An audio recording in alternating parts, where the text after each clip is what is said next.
Bonjour et bienvenue dans ce nouveau tuto sur le langage Go. Alors aujourd'hui on va attaquer la programmation objet entre guillemets en Go. Alors les évangélistes du langage mettent en avant le fait que Go est un langage moderne et qu'on peut faire de la programmation orientée objet avec. On va voir ça tout de suite. On est quand même très loin de la programmation objet qu'on connaît. Si vous vous attendez à avoir des classes avec des héritages, des classes abstraites et tout, vous allez être vraiment déçus.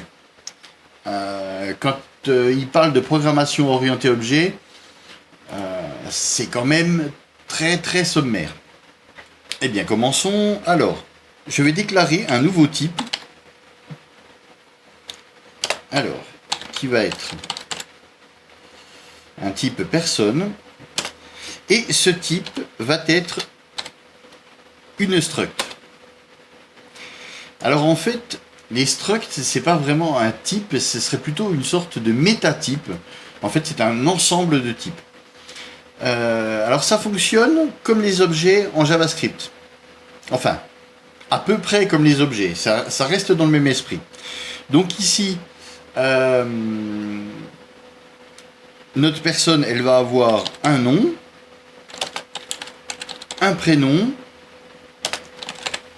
non, qui vont être plutôt des strings, c'est mieux, voilà. Et notre personne aura aussi un âge.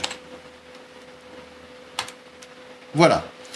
Donc ici, tout simplement, j'ai mis une virgule entre les deux, puisque dans le cadre de déclaration d'attributs, on peut mettre les attributs, on peut grouper les attributs de même type en mettant une virgule entre et on met le type à la fin. Donc ici, il y aura bien un attribut nom et un attribut prénom séparés.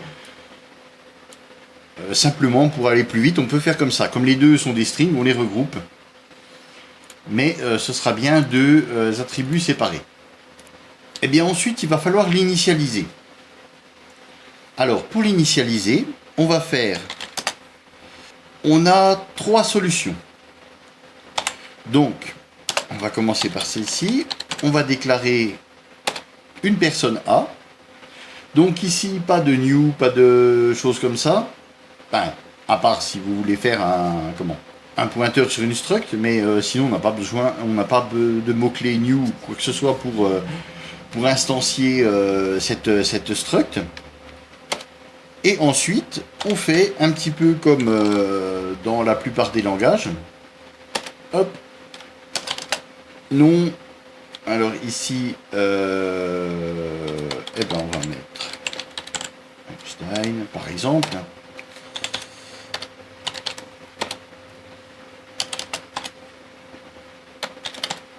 Prénom Albert.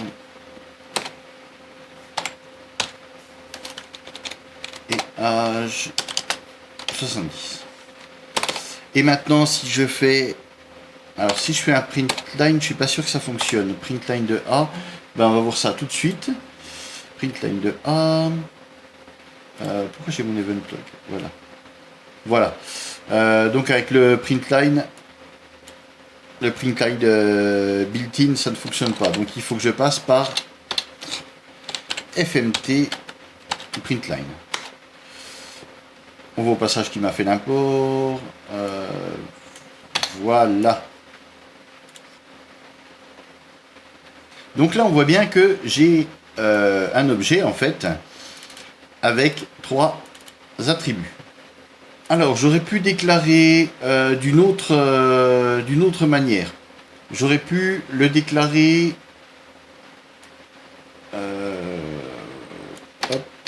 comme ceci. Alors ici, je mettais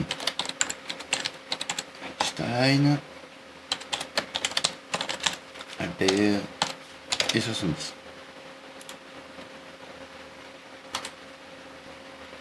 Ah bah oui. Voilà.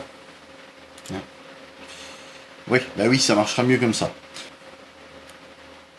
Var A égale personne. Et donc après, je passe dans l'ordre de mes arguments. Le premier, le nom, le deuxième, le prénom et le troisième, l'âge. Donc ici, le nom, le prénom et l'âge. Et là, je me retrouve avec la même chose. Si je fais A et que j'appelle le nom, voilà. D'ailleurs, on va se remettre... voilà. Voilà. On va faire ça comme ça. Voilà. Donc, ici, si je donne mes différents paramètres que je veux passer aux attributs, eh bien, je peux le faire ici directement, sachant qu'ils vont être assignés dans l'ordre. C'est-à-dire que, comme l'ordre c'est nom, prénom, âge, ici, il faudra bien respecter cette structure. Nom, prénom, âge. Si on inverse les deux, Albert sera à la place du nom et Einstein sera à la place du prénom. Alors par contre, si vraiment on veut pouvoir changer l'ordre, par exemple si je veux faire 70 Einstein et Albert, donc là on voit que ça ne correspond pas du tout à ma structure. De toute façon il va me générer une erreur puisque ici je demande une string et je lui envoie un int. On peut, comme dans pas mal de langages, nommer nos paramètres. Alors donc ici, si je fais âge 2.70, alors attention, dans certains langages on utilise égal, ici on va mettre 2 points, donc comme on le ferait finalement en JSON, avec la clé et la valeur. Donc là c'est pareil, ici nom 2 points Einstein et prénom de point Albert. Et voilà, et on voit bien que j'ai toujours le nom, prénom et âge. Et on voit bien que le nom c'est toujours Einstein. Et pourtant je ne l'ai pas mis dans le bon ordre. Donc voilà pour les structs. Comme je vous le disais, on vous vante les mérites du Go en disant que c'est moderne, c'est de la programmation orientée objet. Alors, ça ressemble à un objet, mais un objet JavaScript déjà. Et alors ici, on voit que je ne peux pas, par exemple, si je mets n'importe quoi, hein, je vais mettre un champ qui s'appelle ID, qui correspondrait à je ne sais pas quoi, qui serait de type int. Donc jusqu'ici, tout va bien. Et qui aurait, par exemple, la valeur de 123. Eh bien, vous voyez, ici, il ne le comprend pas. La syntaxe ne lui va pas du tout. Lui, il s'attend à avoir des noms d'attributs et un ou plusieurs noms d'attributs et un type. Donc on voit bien qu'on ne peut pas avoir de valeur statique dans ces objets. Alors, pas de statique, pas de différence entre public, privé et tutti quanti. Et surtout ici, on ne peut pas mettre de valeur par défaut. Dans pas mal de langages, on peut mettre des valeurs par défaut. Donc ici, on initialiserait avec des chaînes vides, par exemple, pour éviter d'avoir des nuls. Et bien ici, non, on ne peut pas. On est obligé de tout initialiser à la création de l'objet. On ne peut pas faire autrement. Donc vous voyez, c'est déjà hyper limité. Maintenant, là-dedans, je n'ai pas mis de méthode. Pourquoi? Eh bien, parce qu'on ne peut pas. Tout bêtement, il n'y a pas de... Alors, attention, il y a des méthodes sur les structs. On va voir ça juste après. Mais, elles ne sont pas mises à l'intérieur. Les structs, ce sont que des ensembles de type primitif. Vous voyez, ici, on a des strings, on a des int. Alors, j'aurais très bien pu mettre un int 8, hein. Ça ne pose absolument aucun problème. J'ai mis l'int parce que c'est un type générique entre guillemets, mais d'ailleurs ici ce serait plus judicieux vu que l'int 8 va jusqu'à 128, c'est ça. Je pense que pour un âge, ce serait largement suffisant. Au pire, on met un uint puisque on ne pourra pas aller en dessous de 0. Donc là, on a une marge entre 0 et 255. Je pense que c'est largement suffisant pour un âge. Donc voilà, alors en fait, les structs, c'est hyper simple. C'est simplement des ensembles. Vous voyez, comme en JavaScript, quoi. C'est des ensembles avec des attributs. Et donc, on peut, comme ça, se générer des nouveaux types, entre guillemets, qui sont des ensembles d'autres types. Et donc, on voit que c'est automatiquement instancié. Hein. Il n'y a pas de mot-clé new ou quoi que ce soit. Automatiquement, quand on appelle, quand on dit que A est de type personne, ou alors quand on déclare la personne comme ça, automatiquement il crée un nouvel objet. Donc, voici pour les structs. Alors maintenant, comment on va mettre des méthodes là-dessus? Parce que bien sûr, on a quand même moyen de passer des méthodes sur ces objets. C'est quand même le minimum syndical qu'on puisse demander. Alors, on va faire, eh bien, comme on a l'âge, on va faire une méthode naissance qui va nous donner l'année de naissance de la personne. Donc, allons-y gaiement. Alors, qu'est-ce qu'une méthode? Eh bien, dans tous les langages, une méthode, c'est une fonction qui est imbriquée dans une classe. Donc ici, c'est pareil, c'est une fonction. Alors, on va créer une fonction. Pour l'instant, on va appeler ça, eh bien, birth year. Voilà. Pour l'année de naissance. Elle ne prendra aucun paramètre. Et par contre, elle va nous renvoyer, donc on fera le calcul après, et elle nous renverra l'année qui sera sous forme d'un int. Donc là, on a notre déclaration classique. Fonction, birth year, donc là c'est le nom de fonction, et ça c'est mon type de retour, un int. Alors maintenant, comment lui dire que on veut qu'elle fasse, que ce soit une méthode attachée à cette structure? Eh bien, juste avant le mot-clé, juste avant le nom et après le mot-clé func, on va mettre ici, on va passer en paramètre. Alors ici mon paramètre, je vais le nommer P, puisqu'il faut le nommer. Et on va lui dire que ce paramètre sera de type personne. Voilà. Et donc maintenant, j'ai déclaré que ma fonction que j'avais déclarée comme une fonction tout à fait normale sera attachée aux structures, au struct nommé personne. Donc à ce nouveau type personne, j'ai attaché la fonction. Alors vous verrez, ça ce n'est pas un paramètre. C'est vraiment, malgré qu'on le déclare comme un paramètre, on met P comme une variable du paramètre et puis le type, ce n'est pas un paramètre, on ne va pas le passer lors de l'appel de la méthode.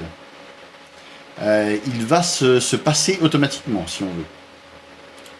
Mais par contre, on aura besoin, cette notation va nous être utile justement pour ça. On va faire le calcul maintenant. Donc, son année de naissance, eh bien, qu'est-ce que c'est? C'est l'année en cours, moins son âge, puisqu'on a comme paramètre connu l'âge. Donc jusque-là, rien de bien compliqué. Donc on va faire cette fonction, elle va retourner. Alors, pour avoir la date, on a ici, sur l'objet time, la méthode now. Alors, voilà, elle est ici. Donc la méthode now va nous renvoyer un objet time. Cet objet time, il va falloir qu'on le convertisse. Nous, on ne va pas chercher midi à 14h. Tout ce qu'on veut, c'est récupérer l'année. Bien, alors, dans un premier temps, non. On va faire comme ça. Et je vais vous montrer le retour de time now. Voilà. Donc println, lui, va me permettre de formater correctement pour la sortie l'objet time qui va être envoyé. Ben donc là, je vais l'appeler directement. Je vais faire A, puisque c'est une fonction qui fait un print line. Voilà. Donc on l'appelle après comme n'importe quelle méthode. D'ailleurs, oui, je ne sais pas vraiment montrer, mais voilà. On voit que maintenant, si j'appelle mon objet A, eh bien, j'ai une méthode qui lui est associée. Celle qu'on a créée. Et donc, si je la lance, bim. Donc voilà l'objet time. Voilà ce qui nous renvoie. Alors, on n'a pas besoin de s'amuser à le parser nous-mêmes. On peut le faire. Il y a des méthodes pour ça. Donc ici, je retourne. Là, je fais mon return. Voilà. Et maintenant, donc l'objet time, time now, va me renvoyer un objet time qui va être celui-ci. Et maintenant, si je rapplique là-dessus, on voit que j'ai d'autres méthodes. Alors je peux avoir sous forme d'int64 le time formaté Unix. On peut avoir des nanosecondes, des secondes, des mois, tout ça, machin. Moi, ce qui m'intéresse, oui, on a plein de méthodes. C'est plutôt pas mal foutu d'ailleurs. Voilà, donc moi, ce qui m'intéresse, ça va être le year qui va me renvoyer l'année. Donc attention, maintenant, on va mettre un type de retour int puisque ça renvoie quelque chose. Et ceci, on va le mettre dans un petit print line. Voilà. Donc maintenant, si je lance mon truc, tac, donc on voit bien que là, on m'a renvoyé l'année en cours. Juste l'année. Donc ça marche. Maintenant, qu'est-ce qu'on va faire? Eh bien, on a juste à enlever, vu qu'ici c'est un int, on va soustraire l'âge.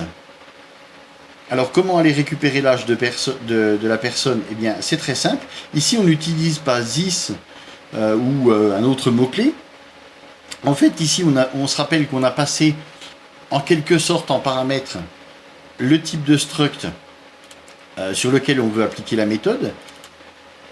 Et on a donné un nom à cet attribut. Eh bien, comme cet attribut représente la structure personne, et que j'ai besoin de l'âge situé à l'intérieur, je peux faire P, qui est la représentation ici de ma structure personne, point, et là on voit que j'ai accès à tout ce que contient ma structure personne. Et donc là j'ai besoin de l'âge. Et je vais enlever l'ID. D'ailleurs au passage on voit que ça ne m'a pas fait d'erreur. Ah oui, ça c'est intéressant aussi. On voit au passage que l'ID, pourtant je ne l'ai pas, je ne l'ai pas attribué, et pourtant il ne m'a pas fait d'erreur. Alors, ben, c'est intéressant, on va voir ce que contient l'ID par la même occasion. ID étant un int. Après, je pense que vous doutez de ce qu'il contient, mais on va faire la démonstration quand même. Allons-y. Ah bah oui. Suis-je bête? Ouais, je vais mettre un int pour la... Oui, j'avais changé le type, forcément. Il va pas aimer. Voilà, avant de refaire une autre bêtise. C'est parti. Voilà, donc, pour l'ID, on voit qu'il me l'a mis à 0. Donc en fait, comme... avec les variables, quand on déclare une variable mais qu'on ne l'initialise pas, automatiquement lui l'initialise à 0. Soit ici pour un int ça va être la valeur 0, pour un bool ça va être false, et puis pour un type string ça va être une chaîne de caractères vides. Donc voilà, on voit qu'il a fait ça. Et on voit ici que j'ai 1947 qui correspond au calcul que j'ai fait. Donc là, on a bien l'année de naissance. Donc là, c'est cool. Alors maintenant, justement, tiens, si je voulais pouvoir... alors ici, ça n'aurait aucun intérêt, mais imaginons que je veuille faire un setter pour l'attribut ID. Admettons. Donc je me dis, je vais me faire une fonction qui va s'appeler setID par exemple, qui va prendre mon ID, c'est un int, donc qui va prendre en paramètre i, bon, faut bien le différencier, qui sera un int, et donc qui va tout simplement, alors voilà, et donc qui va tout simplement, je vais déjà déclarer ici sur quelle structure je vais l'appliquer. Donc voilà, comme tout à l'heure, on va faire une personne P. Donc on va l'attacher toujours à notre struct ici. Et donc maintenant, je veux que cette méthode setID, elle prenne l'argument que je vais lui passer et elle l'applique à la personne. Donc je peux faire p dot id égale i. Voilà. Là jusque là, on est peinard. Alors j'y vais, donc je laisse tout ça là, j'enlève ma méthode Bursier. Voilà, et ici, je vais appeler sur A, je vais appeler setID, on voit que je l'ai, et je vais passer mon ID à 123. Je lance ceci, et qu'est-ce que j'ai? Eh bien j'ai 0. Alors, ma méthode est bonne, je ne me suis pas trompé, pour une fois. J'ai bien déclaré ma méthode, mon argument. J'ai bien passé tout ça comme il le fallait. Donc où est le problème? Eh bien, comme on l'a vu juste avant avec les pointeurs sur les pour les fonctions, on a vu qu'il fallait, pour pouvoir modifier une variable qu'on passerait à une fonction, il faut utiliser un pointeur. Sinon, c'est passé via une copie. Eh bien ici, c'est pareil. P, même si on ne le déclare pas, même si on ne l'utilise pas ici, P reste quand même, en quelque sorte, un argument. Donc en tant qu'argument, il va être copié ici. Donc là, on a une copie de personne et on va aller chercher l'âge de cette copie, donc il n'y a pas de souci. On peut aller le chercher, puisque la copie est faite en mémoire. Elle existe, elle est à l'intérieur de cette fonction. Mais par contre, quand on va vouloir modifier quelque chose, eh bien on va le modifier sur la copie, comme une fonction. Eh bien, comme les fonctions, qu'est-ce qu'il va falloir faire? Eh bien, il va falloir passer un pointeur. Voilà. Alors, par contre, ici, comme ce n'est pas vraiment un argument, on ne va pas lui passer, ça fonctionne un petit peu différemment qu'avec les arguments. Vous savez qu'avec les arguments, il fallait passer quelque chose de ce type-là. Adresse de ma variable. Je suis en train d'écrire n'importe quoi. Voilà. Il fallait lui passer ça.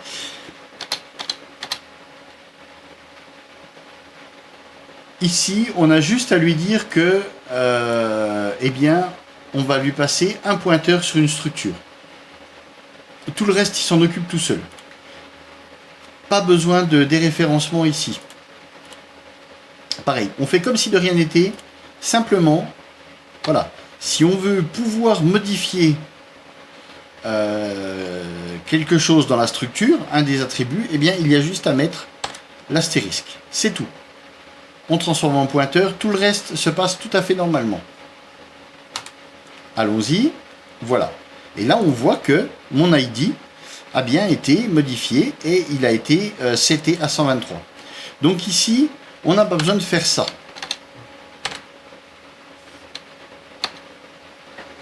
C'est exactement la même structure que là-haut, à part que on va juste rajouter le symbole du pointeur, l'astérisque, pour lui dire que ce coup-ci, on va aller modifier directement, la méthode modifiera directement la structure sur laquelle elle est attachée.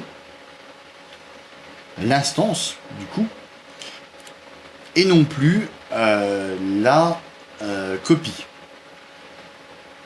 Alors après, rien ne m'empêche de faire comme ça aussi. Hein. Bon, là, je ne l'ai pas appelé, mais de toute façon, il y aurait une erreur, il me l'aurait dit. FMT, printline, et puis, qu'est-ce que j'avais dit? Ah, Bercier, voilà. On va voir que ça fonctionne très bien aussi. Voilà, donc, en général, voilà, ce qui ne modifie pas, on n'appelle pas de pointeur. Et ce qui modifie, on appelle un pointeur. C'est pas plus difficile que ça. Il y a juste un astérisque à rajouter si on veut passer par une référence plutôt que par une valeur. Donc c'est-à-dire pouvoir modifier l'intérieur de notre structure ou ne pas pouvoir la modifier, passer par une copie. Sachant que ici par exemple, à chaque fois on recopie toute la structure. Donc, enfin pas celle-ci, on recopie celle-ci, celle qu'on a déclarée. Donc à ce moment-là, j'ai donc ici, on va aller modifier directement celle-ci. Donc j'ai une personne qui est stockée en mémoire. Là j'appelle celle qui est stockée en mémoire. Et quand je fais Bercier, juste pour récupérer l'âge, eh bien je crée une autre personne qui va être la copie de celle-ci. Je la crée à l'intérieur de ma fonction.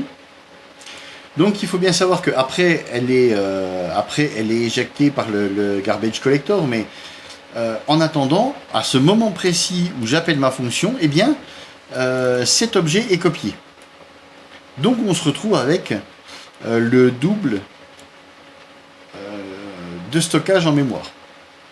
Donc moi j'aurais tendance à dire que eh bien on n'a qu'à utiliser des pointeurs partout, comme ça on sera peinard. On évitera d'avoir des doublons en mémoire. Mais je sais que certains préfèrent coder comme ça. Ils préfèrent ne pas utiliser de pointeur pour ce qui n'est pas, ce qui ne sera pas modifiable. Donc pour des getters entre guillemets. Là on serait plus pour des getters et là des setters finalement. Voilà. Donc moi j'aurais tendance à faire comme ça, à mettre des pointeurs partout. Mais sachez que voilà. Le pointeur, lui, il sert à pouvoir accéder et modifier un attribut d'une struct. Si on n'a pas de pointeur, on ne peut pas modifier, ça va être une copie. Donc on peut y accéder, on peut lire, mais on ne peut pas écrire. Alors que ici, on pourra lire et écrire directement dans, donc pas la structure de base, pas le modèle, mais dans l'instance. Voilà. Alors, on n'a pas de d'attributs statiques. Par contre, on pourrait très bien imaginer une fonction. Alors, on va appeler ça. Donc, on va la passer bien sûr sur personne. Donc là, pour être clair, eh bien, hop là. Je ne veux pas changer quoi que ce soit, donc je ne vais pas utiliser de pointeur, et on va appeler ça, c'est hello, qui va faire un petit printline de hello world. Alors, à ce moment-là, j'ai de disponible ma fonction cHello sur A qui est une instance de personne, ce qui est relativement logique, mais on va voir que je crois qu'on n'est pas obligé d'avoir ça. Voilà, elle est aussi disponible sur la personne elle-même.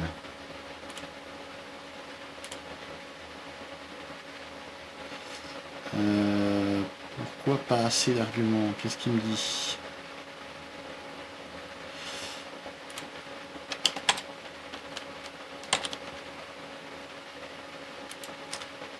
Voilà. Voilà, donc là on voit que ça marche. Donc en fait, là où j'avais fait une erreur, c'est qu'on est obligé quand même d'instancier cette classe. Donc ici, on l'instancie à vide, on lui donne aucun paramètre, donc par défaut ils vont être à 0, et on ne la stocke pas. Donc c'est une instantiation anonyme, entre guillemets. Mais on va être obligé, vous voyez, de l'instancier. On ne peut pas directement appeler personne avec la méthode CLO dessus. Donc voilà, c'est une manière de faire une méthode statique. C'est-à-dire qu'on va l'appeler, en fait c'est une méthode tout à fait normale, mais on va l'appeler sur une instance qui sera en fait une instance anonyme, puisque comme elle n'est pas stockée dans une variable, une fois qu'on va passer à la ligne suivante, cette personne-là va disparaître. Mais ça reste une instance quand même. C'est pour ça que tout à l'heure, sans les crochets, ça ne fonctionnait pas. Donc voilà pour ce qui est, pour l'instant, de la struct. Donc là, alors je vais enlever tout ça. Alors on va voir quelque chose d'intéressant. Je vais enlever ces hello pour avoir moins de méthodes. Voilà. Donc ici je vais créer un autre type. Alors ce type va s'appeler le type client.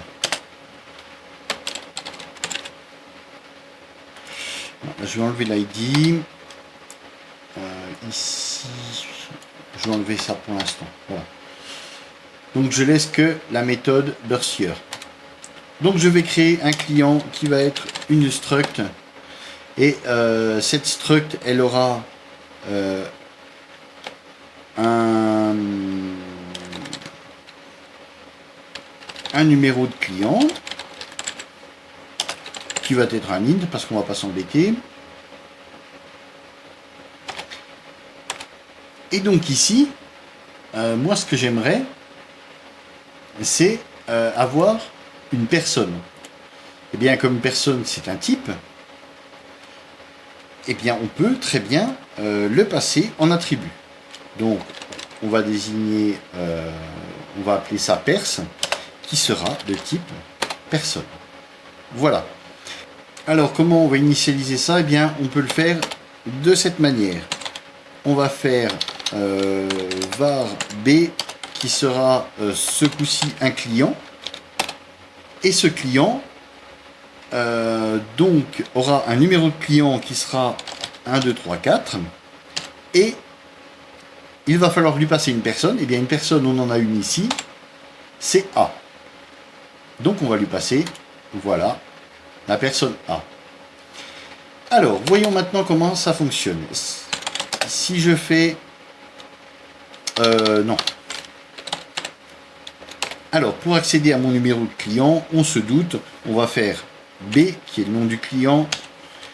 Et si je vais ici, j'ai deux choix, numéro de client et la personne. Donc on voit que c'est les deux champs que j'ai définis ici, les deux attributs. Alors, je veux le numéro de client, bim, je vais l'avoir directement. Allons-y.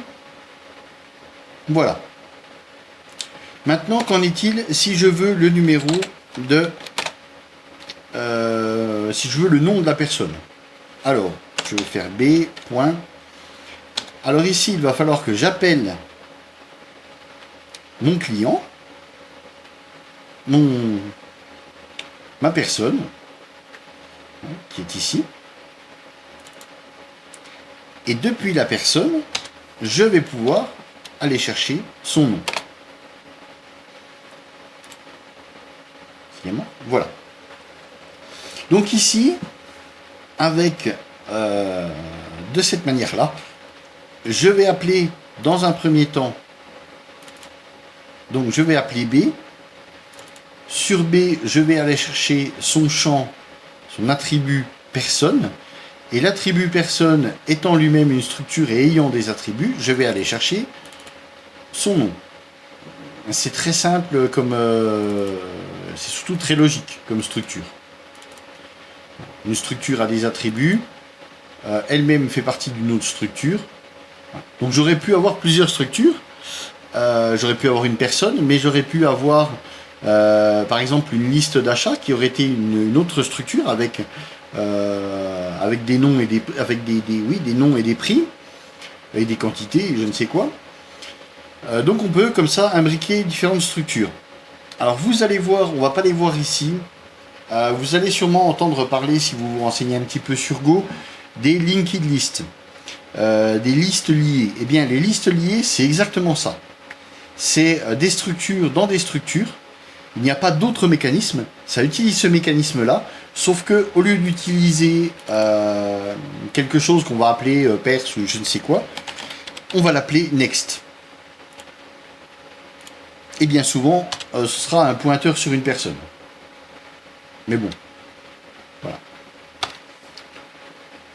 On va l'appeler next et donc ici comme ça, on fera B next des noms. Voilà. Et on va lier comme ça les listes les unes au bout des autres. Donc c'est une linked list. Je vous dis, je n'en parlerai pas ici puisque c'est exactement ce principe-là. C'est exactement ce qu'on vient de faire là. Maintenant, vous rajoutez ici une autre structure et vous l'appelez ici et ainsi de suite. Mais simplement, la structure suivante s'appellera next. Et c'est construit sur le modèle, voilà, qui va appeler une structure 2, qui va appeler une structure 3, et ainsi de suite. On ne pourra pas appeler une structure 2 et 3 ici. On ne pourra pas avoir 2 next.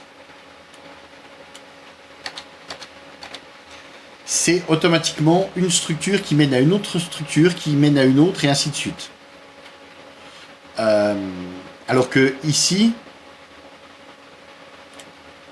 si j'ai envie, je peux remettre une autre personne qui serait par exemple le vendeur. Le vendeur qui s'est occupé du client serait une personne aussi. Et donc là, je lui passe à l'initialisation la personne vendeur. Voilà. Et ça ne pose aucun problème. Donc du coup, voilà comment qu'on peut faire des structures de structures. Donc du coup, par là même, eh bien, ça fonctionne un petit peu. C'est un petit peu l'héritage du Go. Voilà. Donc, on récupère on a une classe, on va dire une classe de base. Quand on hérite d'une classe, eh bien, on récupère ses attributs et ses méthodes et on en ajoute de nouveaux. On fait un dérivé de cette classe.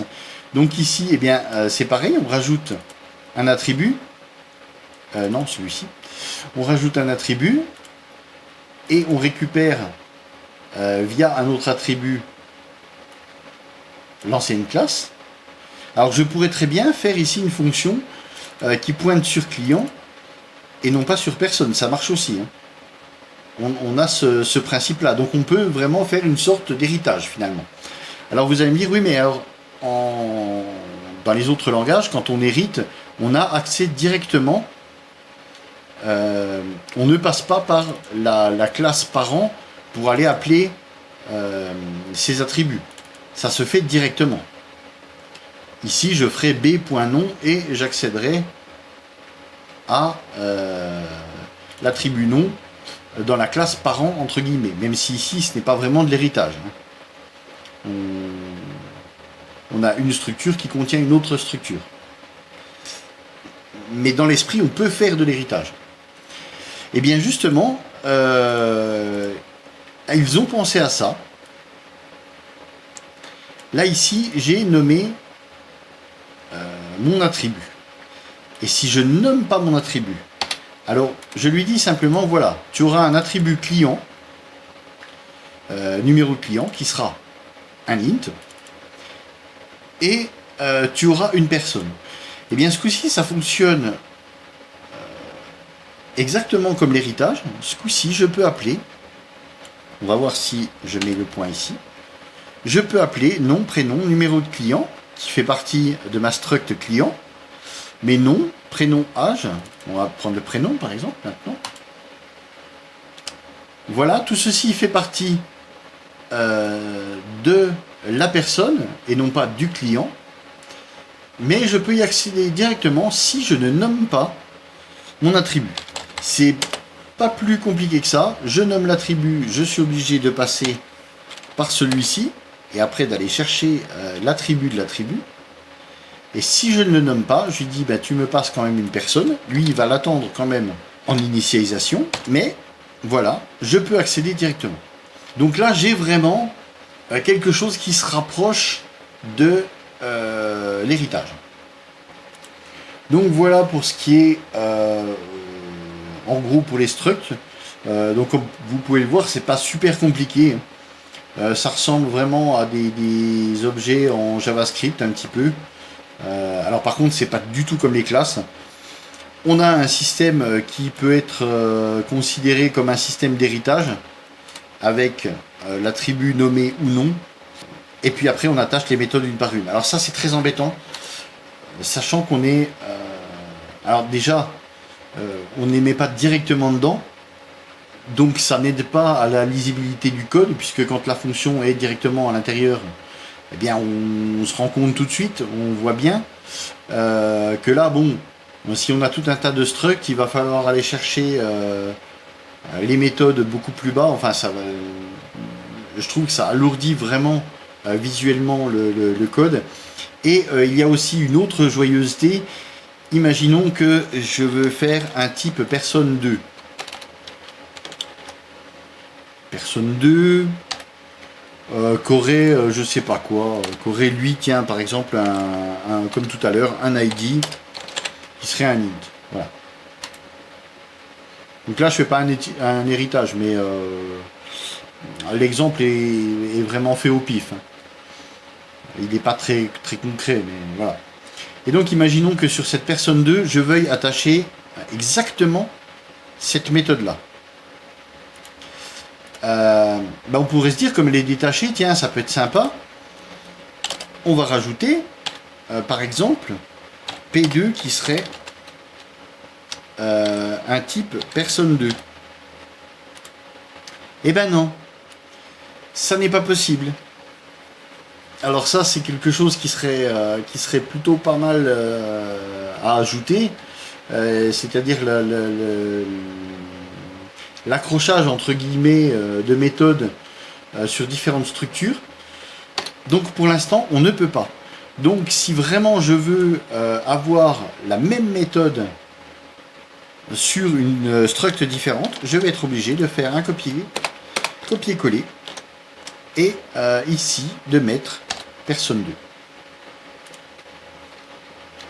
Je ne peux pas, si j'avais plusieurs types comme ça, où je voudrais mettre la même méthode, eh bien je ne peux pas. Je suis obligé à chaque fois, chaque méthode, de redéfinir ma fonction, ce qui fait que je me retrouverai avec, encore une fois, un bon gros paquet de lignes de code, un code bien touffu, pour finalement pas grand chose. Là ce serait vraiment pour le coup d'avoir les méthodes en dehors des structs. Là ça pourrait être intéressant. Là ça pourrait être très intéressant si on pouvait les accrocher sur plusieurs structs en même temps. Donc là autant dire que le don't repeat yourself, il en prend quand même un petit coup dans l'aile. Voilà. Donc juste ici, j'aurais pu très bien... Donc ma personne là, je vais la commenter.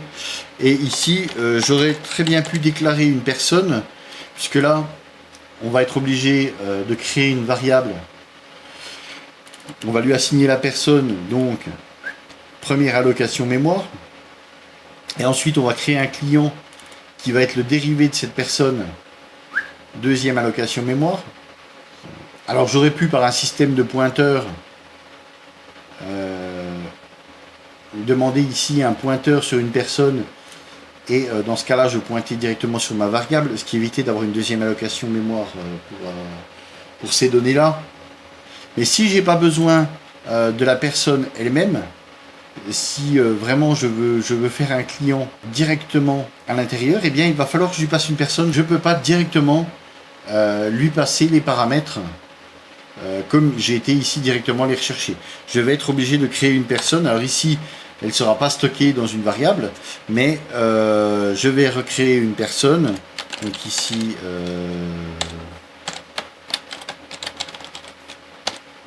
et puis je sais pas quel âge il a, on va lui mettre 40. Voilà. Donc là on voit que ça marche bien. Si je veux même appeler... non, j'avais appelé ça comment, bien sûr. Voilà. Donc on voit que là ça fonctionne. Donc là j'ai passé une personne anonyme que j'ai initialisée. Puisque je n'avais pas besoin de la stocker dans une variable, j'avais besoin juste d'un client et je sais que je n'aurais pas besoin de la personne, donc je peux directement le passer dedans. Mais je ne peux pas passer par exemple ceci à la place de ça. Ça ne fonctionnera pas. Alors que je peux accéder directement aux attributs. Voilà ce qu'il y avait à voir sur les structs. Donc ben voilà, c'est vraiment pas compliqué, mais c'est quelque chose que vous allez voir vraiment très souvent. Hein, puisque la plupart du temps, quand vous avez un type comme ça, alors ça peut être un alias, mais la plupart du temps c'est une struct. Donc vous allez manipuler souvent des structs. Vous allez devoir en passer en paramètres, vous allez devoir en récupérer. D'ailleurs, time, l'objet time qu'on a reçu, c'est une struct. Vous voyez ici, time now nous renvoie un objet time qu'on avait imprimé tout à l'heure où il y avait il y avait la date, il y avait l'heure et tout. Donc en fait, c'est un objet time et on voit que j'ai appelé la méthode year dessus. Alors voilà. On voit que j'ai appelé la méthode year dessus. Et cette méthode renvoie un int qui est l'année en cours. Time, c'est le package qu'on voit ici. Dessus, on va appeler la méthode direct. Donc ça, c'est une méthode qui est directement dans le paquet. Et cette méthode va nous renvoyer une struct. Et cette struct, via la méthode year, va nous permettre d'avoir l'année. Alors, il nous reste une dernière chose à voir concernant les structs, c'est les interfaces. Alors, on va déjà simplifier les choses. Voilà, tout ça je vais l'enlever pour l'instant.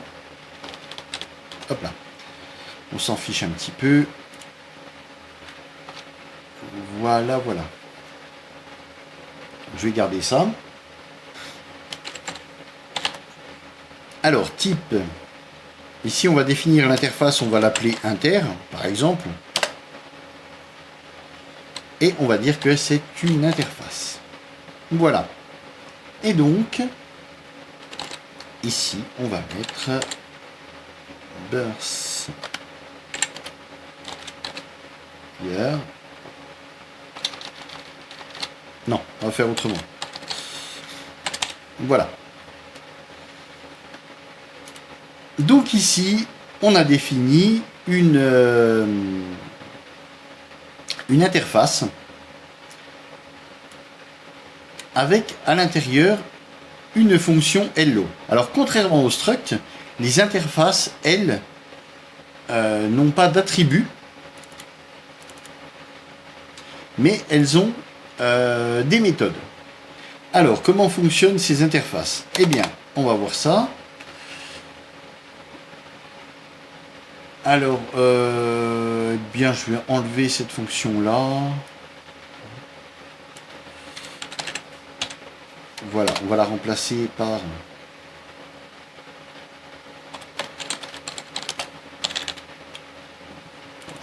une fonction hello.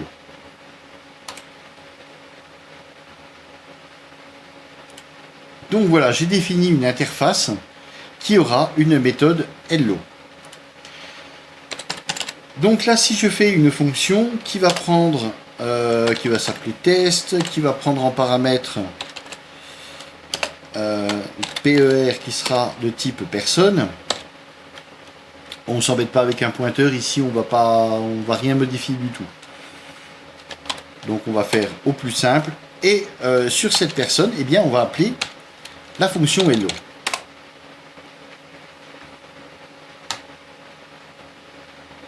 Ah ben, oui, ce sera mieux si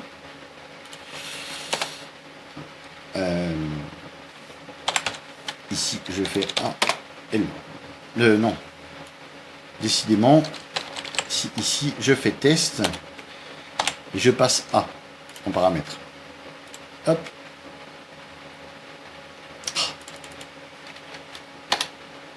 Voilà.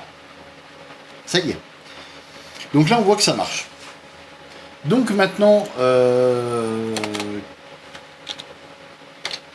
alors imaginons que j'ai un type, tiens, un type chat, qui serait une struct, qui aurait juste un nom. Hein, voilà, juste un nom, on s'en fout. Puisque dans une type struct, on n'est même pas obligé d'avoir plusieurs attributs. On peut en avoir qu'un seul.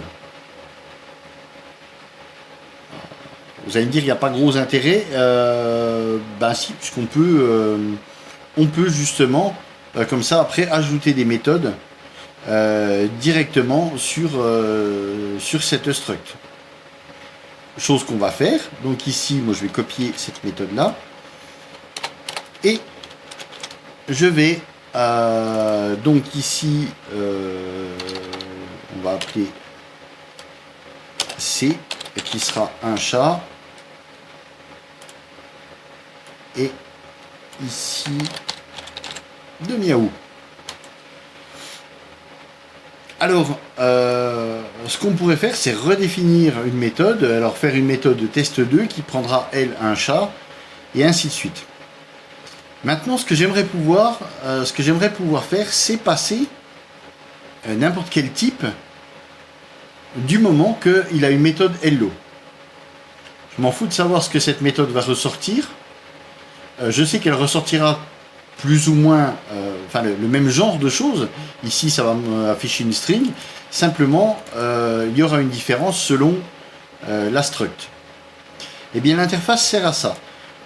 On a défini une interface qui a une méthode hello. Donc ici, je vais définir que ici, on va passer une interface qu'on appellera i, qui va être de type inter, qu'on a défini là. On va faire comme ça. Voilà. Ça, on le verra mieux. De type inter. Et maintenant, on va faire i hello. Et donc, si je crée en B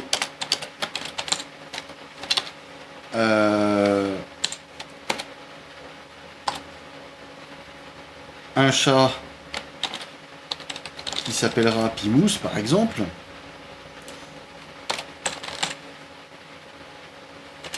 Voilà, et je fais un test B.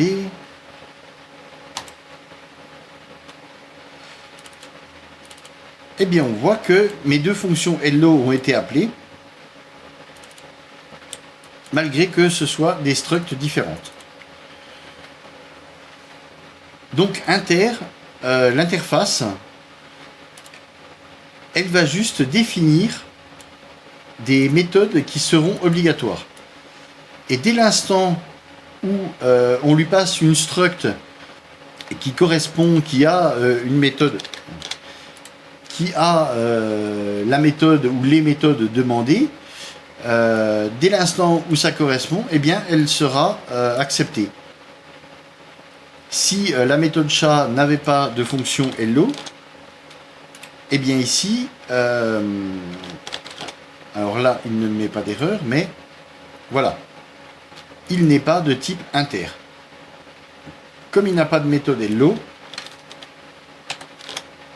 il ne sera pas du même type que l'interface. Donc l'interface, c'est quelque chose de générique, c'est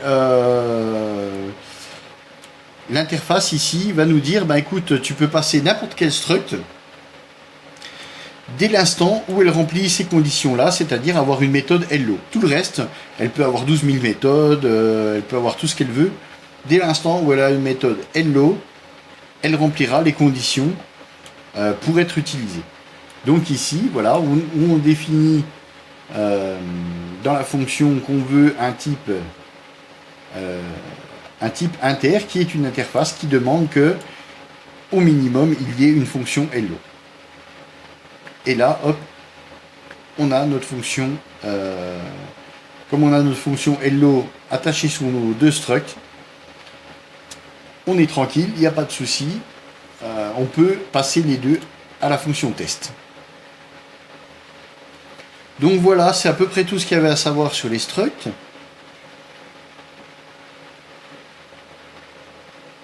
Eh bien, je vous laisse là-dessus et je vous donne rendez-vous pour une prochaine vidéo.